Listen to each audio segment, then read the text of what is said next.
The issue of why now is a runway is a primary piece of infrastructure. You can't bring on a piece of a runway like you can bring on other pieces of infrastructure.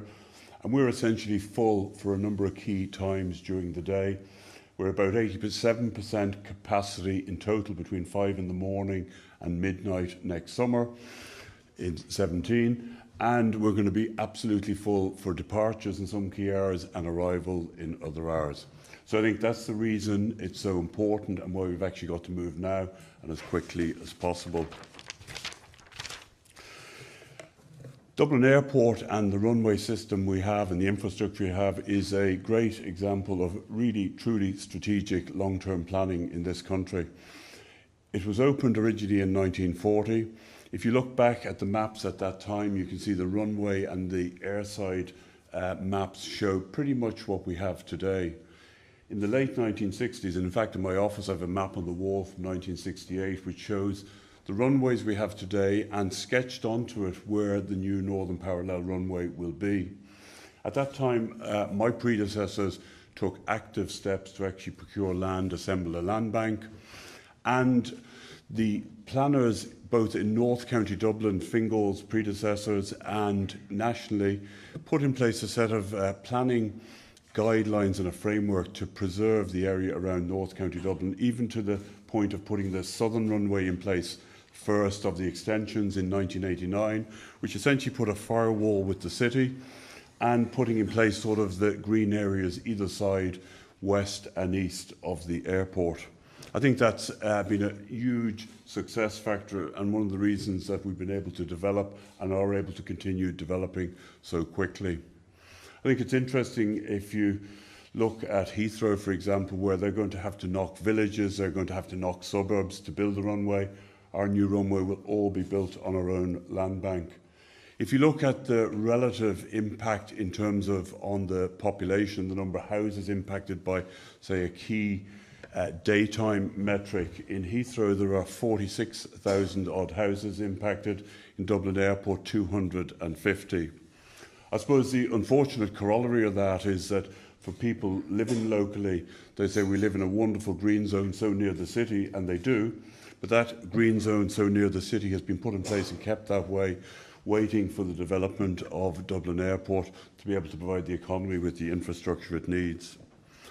We went through the planning process in the 2000s. Planning was granted in 2007 with 31 conditions. I'll come on to some of those in a few moments. And the project, unfortunately, was put on hold through the recession when our passenger numbers crashed and there was neither the need nor did the company have the financial capacity to bring the project forward.